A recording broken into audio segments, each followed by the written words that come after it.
చిన్నప్పటి నుంచి నెమలి కథల్ని పుస్తకాల్లో దాచుకుంటాం. కానీ ఇంగ్లాండ్, ఐర్లాండ్ దేశాల్లో వాటిని అశుభ సూచకంగా భావిస్తారు. నెమలి పింఛాన్ని గాని వాటి ఫోటోలని గాని ఇంట్లోకి రానివ్వరు. నెక్స్ట్, వాటికన్ సిటీని కాలినడకన కేవలం అరగంటలో చుట్టేయచ్చు. అందుకే అక్కడ బస్సు, రైలు, క్యాబ్ వంటి పబ్లిక్ సర్వీసెస్ ఏమీ ఉండవు. ప్రపంచంలో ఆ సర్వీస్ లేని ఏకైక దేశం వాటికన్ సిటీ. పుస్తకాలు చదవడం వల్ల తాము మిగతా వాళ్ళకన్నా ఆకర్షణీయంగా కనిపిస్తామని 80% అమ్మాయిలు, 71% అబ్బాయిలు నమ్ముతారట.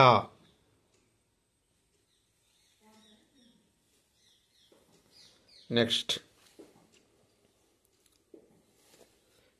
ఇటు చూడండి. షికాగోలోని విల్లిస్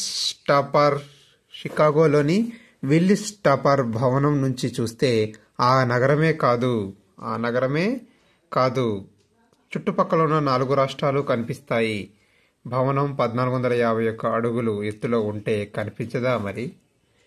నెక్స్ట్, ఇండియా పేరుతో కింద స్టోర్ చేద్దాం ఒక నిమిషం. ఇండియా పేరుతో ప్రపంచవ్యాప్తంగా వివిధ దేశాల్లో 8 నగరాలున్నాయి. ఒక్క అమెరికాలోనే 4 ఇండియాలని చూడొచ్చు. నెక్స్ట్, ఇక్కడ జుట్టుకు తగ్గట్టు కనుబొమ్మలకి డై వేసుకోవడం విదేశాల్లో పెరుగుతుందంట ఇప్పుడు. నెక్స్ట్, ఇక్కడ పాస్పోర్ట్ సైజ్ ఫోటోల్లో మీ ముఖంలో అస్సలు చిరునవ్వు కనిపించకూడదన్న నిబంధన ఉంది అమెరికాలో.